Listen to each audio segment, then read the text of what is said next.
Every week, Frank Klose joins the Sports Bash with his Phillies Mailbag segment. And as all guests, Frank Klose joins us on the Boardwalk Honda hotline here on 97.3 ESPN. Frank, we got 7 days to the trade deadline. How you doing? I'm great. How are you guys? Doing well. So I first want to touch on the 7 days to the trade deadline before we get specifics into the mailbag. And I've been asking people for weeks, what at this point, we're getting closer and closer each day to the deadline. When you look at this team, obviously a tough loss last night despite the play of Herrera and Hoskins last night. But what is more important for this team? Is it a starting pitcher? Is it a relief pitcher? Is it an outfield bat? Or is it an infield bat? The funny thing is that this seems to change day by day. It seemed obvious for a while. If you remember some earlier mailbags, people wanted a backup catcher.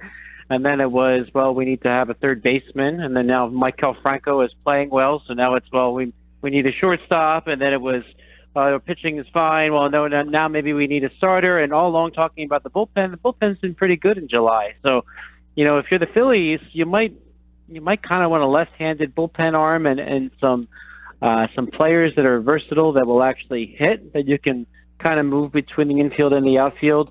But it's really hard to see what the most important weakness is, because at various times, different people, different players have stepped up. And the Phillies bullpen in July has actually been pretty good. By the way, a quick Phillies transaction came across the wire just now. The Phillies have recalled Drew Anderson from AAA to make room on the 25-man roster. The Phillies have sent Rios down to how do you say his? Is it Yaxel? Yeah, Yaxel. Yaxel. Yak is the accent. Yeah, accentuated syllable. Gotcha. Well, Yaxel Rios has been sent down to AAA, and they've called up Drew Anderson. So that's a quick Phillies item that just happened. Frank, the other thing I want to touch on if we got into the mailbag specifics is, everyone talks about the home run derby curse, right? Well, since Hoskins hit the 37 home runs in the derby, he has 3 home runs, 8 RBIs in 4 games since the home run derby. So, Frank, I think his swing is fine. Well, it's kind of funny because Hoskins actually said he thinks that the home run derby helped his swing get back on track. So, you remember Bobby Abreu. Bobby Abreu, when he did it for the Phillies, he went to town with the home runs, and then when he came back, he wasn't the same guy. Well, right. This seems to have had the opposite effect because it helped Hoskins really focus on his swing. And the reason why Hoskins did so well in the Derby, if you ask me, is they have a really short fence in left field, and he hit a lot of those balls just over, like line drives over that fence. And, he was still making good contact. It wasn't like a swinging for the fences kind of contact.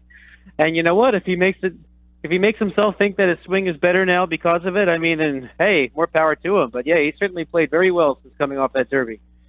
It's interesting because the 3 times Ryan Howard was in the home run derby, he batted around 300 in the second half each of those 3 years. So I guess sometimes for power hitters, it maybe helps them with their trajectory through the zone. And during the home run derby, I don't know if you heard the same thing I heard, Frank, but players were saying during the home run derby how impressed they were with how consistent Hoskins' swing was from pitch to pitch. Sounds like a personal Bobby Abreu thing to me.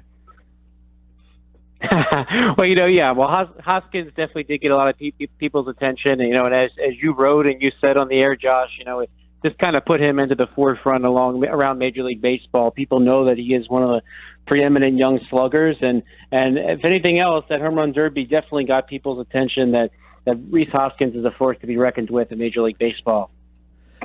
All right, Frank, let's get into the Phillies mailbag. We'll start with Kevin. He asks, why would Matt Klentak say that the Phillies don't need a starting pitcher? It's kind of funny because Matt Klentak dismissed the idea. If you want to check out 973ESPN.com, I did pull up that quote. He said, right now, starting pitching has been the strength of our team this year. We're very encouraged not only about the 5 here, but what we have in AAA. And then he basically said, the starting pitcher trade market is expensive, and if you can avoid it, it's a market to avoid. So he seemed to basically say, well, there's no need. Now, there's a few considerations I think that you want to make in light of those comments. And the first is, since then we've seen Zach Eflin struggle like he did last night. He didn't really give them the start that they were hoping for. It sounds like his blister is fine, but, he couldn't really get back into the swing of things. Nick Pivetta, he kind of struggled his last rotation turn. They ended up winning that one. Jake Arrieta struggled a little bit his last start. And when you went to Enyel De Los Santos, he gave you one really good start, and then he gave you another start which wasn't so wonderful. And I think maybe in that time period since he said that, you kind of look around and say, well, maybe we don't want to put all that on a rookie like Enyel De Los Santos. Maybe there is some room for some depth here. And, you can tell the Phillies aren't totally dismissing the idea, because last night they had a scout in Texas to watch Cole Hamels pitch. Todd Zaleski reported that last night. So now, unfortunately, Hamels did not have that great an outing. He gave up 7 runs in 5 innings, and the Rangers ended up losing 15-3, and former Phillies prospect Carlos Tocci ended up pitching that game. He was an outfielder.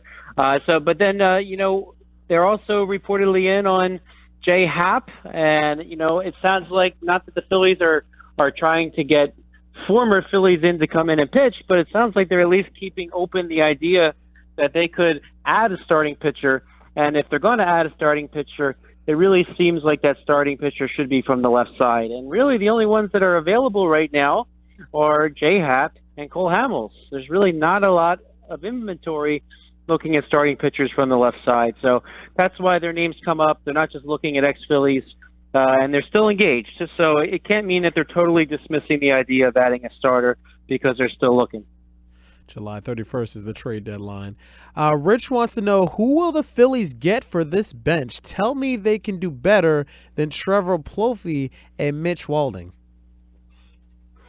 Yeah, well, Trevor Plouffe ended up even starting a game in right field for the Phillies last week, and they don't have a lot of depth. Aaron Altair, they finally said, all right, we got to send you back to AAA. It became a matter of the Phillies not really wanting to play Altair, so he had to go to AAA, and he had to try to get his swing worked back out, which is very concerning that he kind of underperformed to that extent this year. So that really has meant that Nick Williams has kind of become the starting right fielder. And Nick Williams hasn't played that great either. I mean, you might say he's better than Altair this year, but he's basically been a 250 hitter. He has some good moments, but it might be a lot better if Nick Williams had a bench guy that could come in and give them some at bats in right field off of the right side.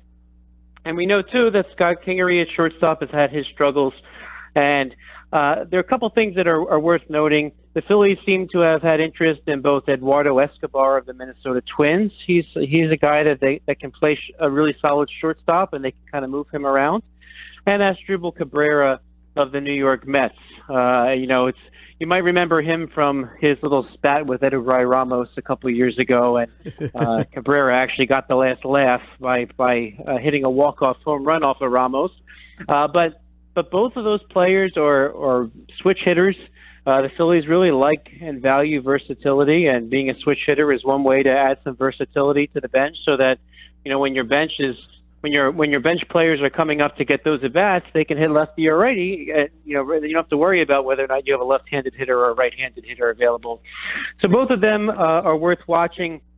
It's also worth watching the Phillies, according to one report on MLB.com, was that the Phillies also had a scout watching Mike Moustakas play with the Royals, which might be a little bit surprising because Maikel Franco has hit .333 in the month of July.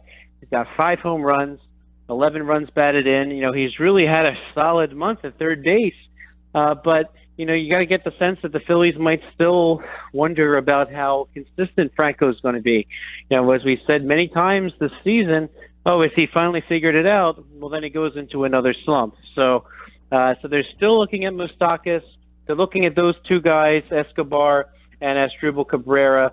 And another name that might be worth considering, and who might get a shot depending on how things go before the trade deadline, is Roman Quinn. Now, Roman Quinn has seemed to have every injury that ever existed, and it's kept him out of the Phillies.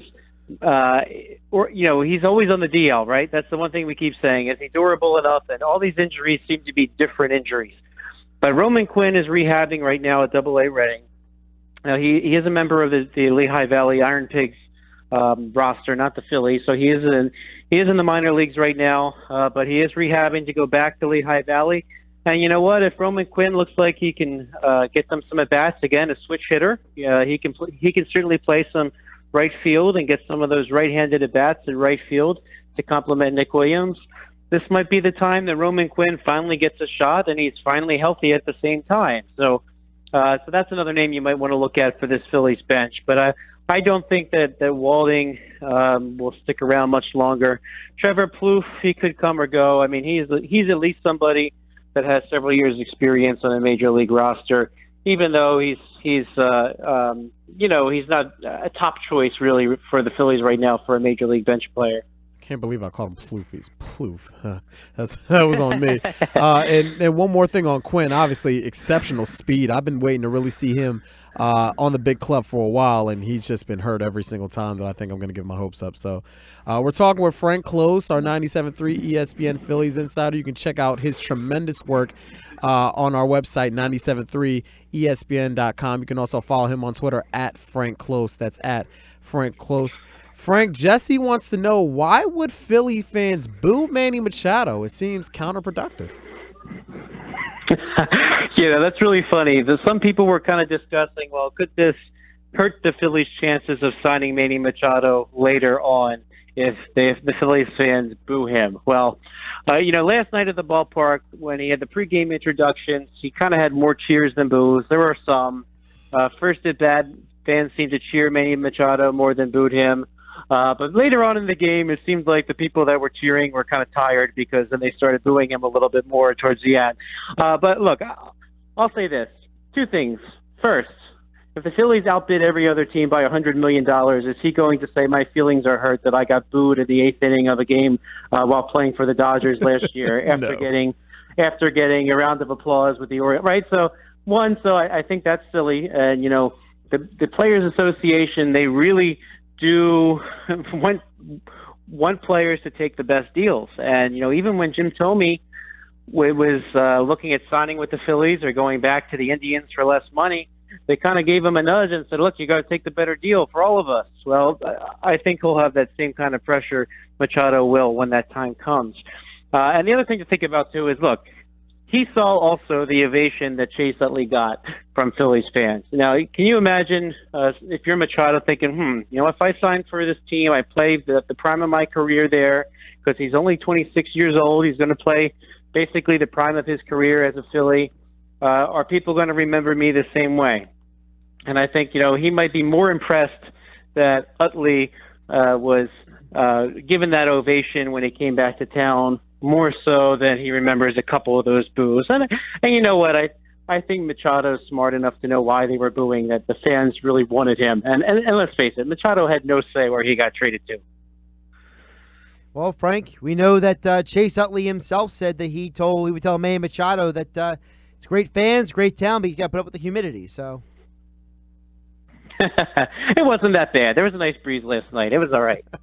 There you go. Frank Klose joins the Sports Bash every Tuesday with his Phillies mailbag. Check out the full mailbag each week at 97.3 ESPN.com. As all guests, Frank Klose appeared via the Boardwalk Honda hotline. Frank, thanks for joining us today. Thanks, Frank. Thanks. Great talking to you guys.